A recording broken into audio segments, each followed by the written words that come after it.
Can I borrow? Sharing? Sharing is caring. Turn around. Whoa! Oh no! Oh, no fishing!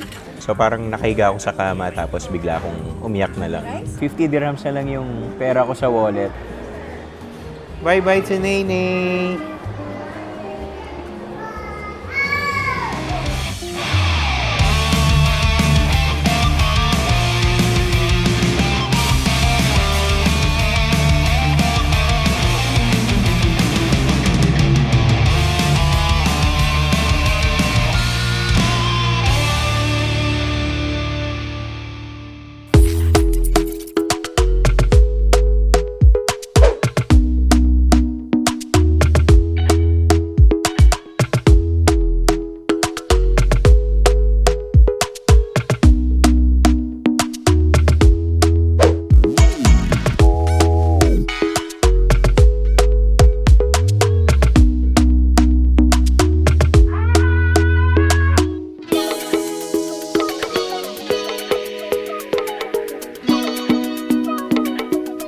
Dito tayo ngayon sa Almaria Island Family Park.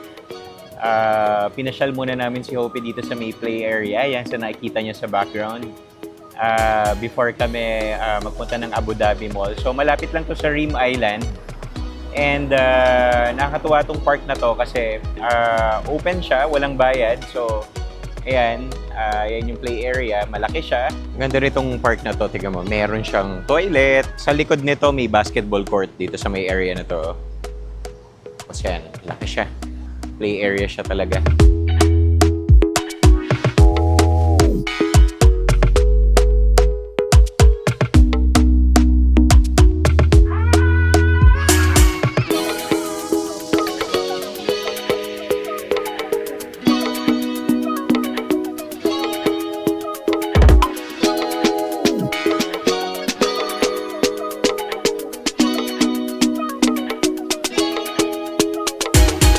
Na rin, no? 6:36 na. Pero maliwanag pa, right?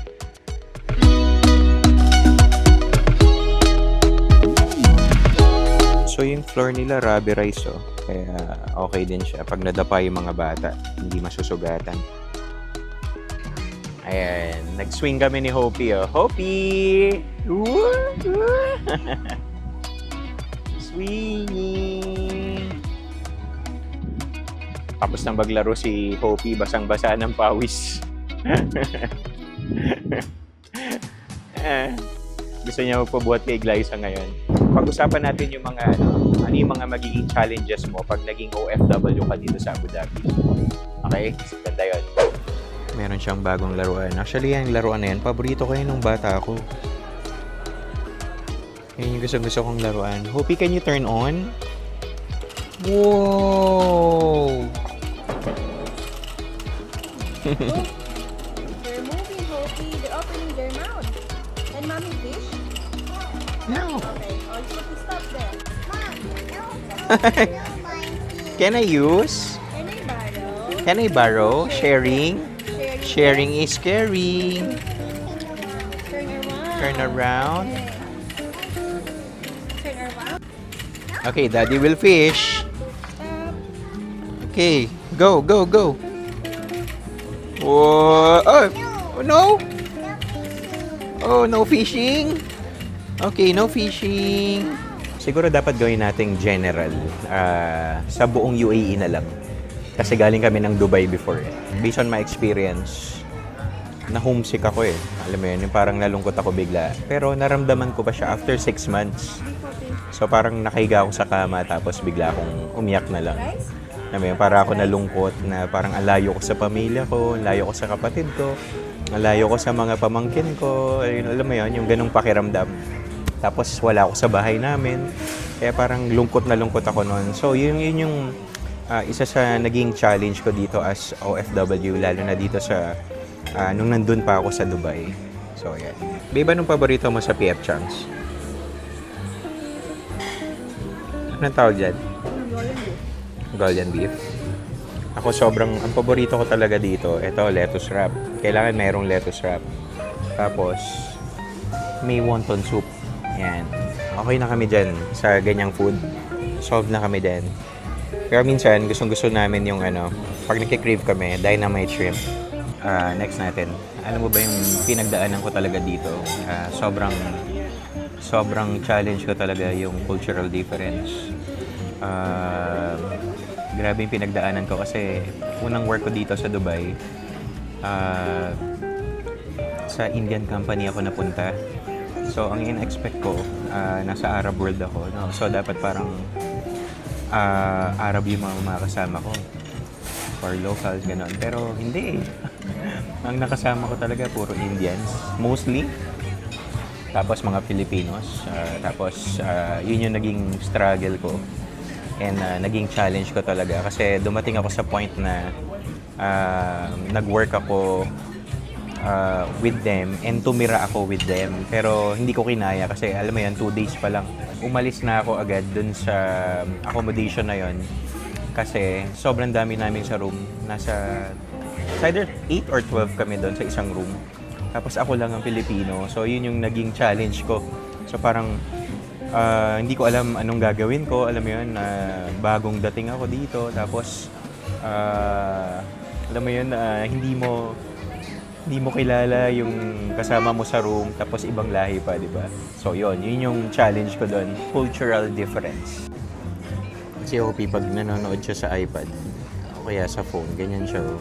Pag natatakot siya, hinihila niya yung kamay ko. Tapos magtatago siya ngayon. Oh, let go na. Sige, doon tayo sa next natin. Ang next natin yung pagdating sa pressure ko sa work. Alam mo yan, sobrang stressful kasi nung dumating ako dito, ang naging timing ko...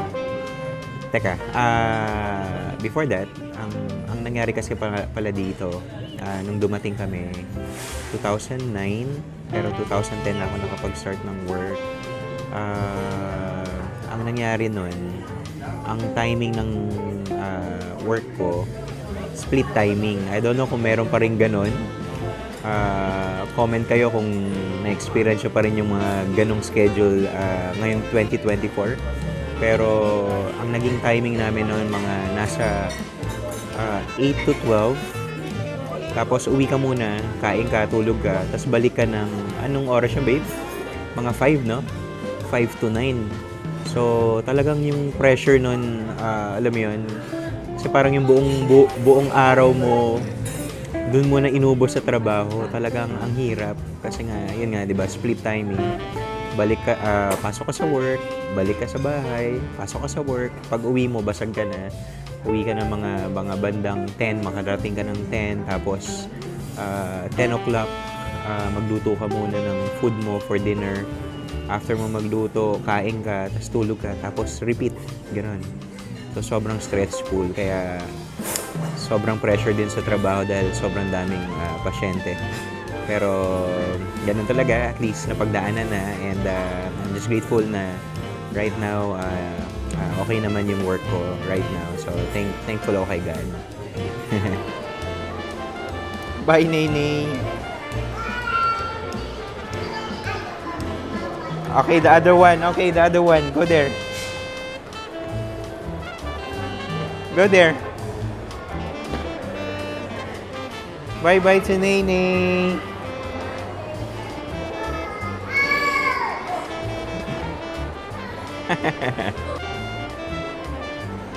Summer escape.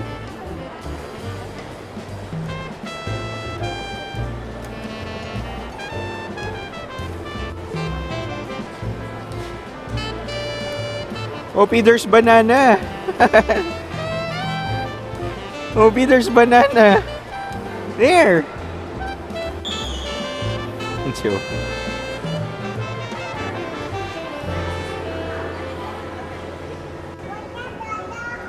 What's up, Dada? Isa pa sa naging challenge ko yung financial issue. Ano ba, nag-struggle ako noon ng mga unang mga buwan ko sa Dubai. Sobrang nag-struggle ako kasi dumating ako sa point na ang hirap matutunan yung tamang paggastos Alam mo yun, hanggang sa umabot ako sa point na 50 dirhams na lang yung pera sa wallet ko. So, yun. Doon ako nag-struggle. So, parang ang naging struggle ko noon, parang 50 dirhams na lang yung pera ko sa wallet. Tapos, kailangan ko pa ng 10 days para sumweldo. So, hirap na hirap ako noon. Grabe. Parang hindi ko alam kung anong gagawin ko. Alam mo yun, manghiram ba ako ng pera or what. Pero, di ko alam paano ko nalampasan yun.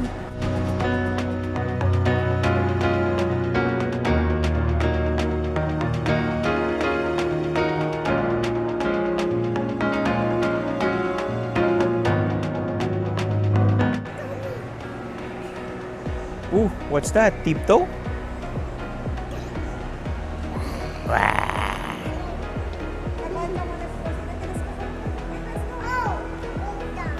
iPad! Oh, can you type, Hopi?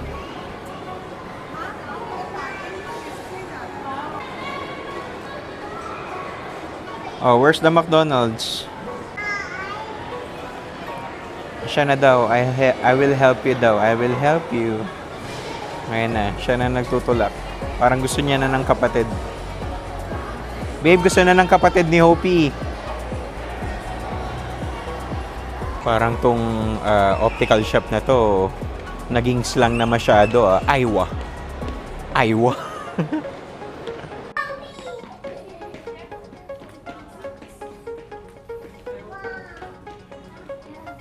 Next natin yung struggle nyo or magiging challenge nyo dito. Kung mapunta ka sa mga company na nagbibigay ng mababang sahod, yun, dumating ako sa point na ganun dati, nung unang dating ko dito sa Dubai. So, ganun yung nangyari sa amin. Ang baba ng sahod namin. Yun, pero okay lang. Eventually, God will bless us. Last point. Ang naging struggle ko yung pagdating sa housing accommodation. Pag napunta ka sa company na nagbibigay ng accommodation pero sablay naman yung accommodation, napakahirap. And pag na-mix kayo sa ibang nationality na kasama mo sa bahay, ibang nationality, struggle yun. Ayun. So, mas maganda kung magkakaroon kayo ng company accommodation, magkakasama kayo same nationality. Yeah, yun yung last point. So, kahit na ang daming challenges, ganda nito. Kahit madaming challenges, keep on praying. Yan talaga, kailangan pagdaanan yun para tumibay tayo, di ba? So, ang sobrang makakatulong lang is prayers. Keep on praying and wag mawalan ng hope. Okay? Laban lang. Di namin napansin, 10 o'clock na pala. Grabe. 9:52. 9:52 na. Gabi na. Life as an overseas worker comes with its own unique sets of challenges. Being away from family, adapting to a new culture, and overcoming daily struggles can often feel overwhelming. Yet, through every hardship, remember this: your strength and resilience define you. You left home not just for yourself, but for your loved ones, carrying their hopes and dreams alongside your own. Each day you proved your dedication and courage, building a better future one step at a time. In moments of doubt, look back of how far you've come and the obstacles you've already conquered. Your sacrifices are not in vain, kabayan. They are seeds planted for a brighter tomorrow. Stay focused on your goals, keep your faith strong, and always believe in your capabilities. Remember, the journey may be tough, but you are tougher. You have the heart of a champion and the spirit of a true Filipino. Keep pushing forward and stay connected to your roots. And never forget that you are making a significant difference, both for yourself and for your family back home. Maraming salamat sa inyong sakripisyo at pagpupunyagi. We are proud of you and we stand with you. Mabuhay kayo, kabayan.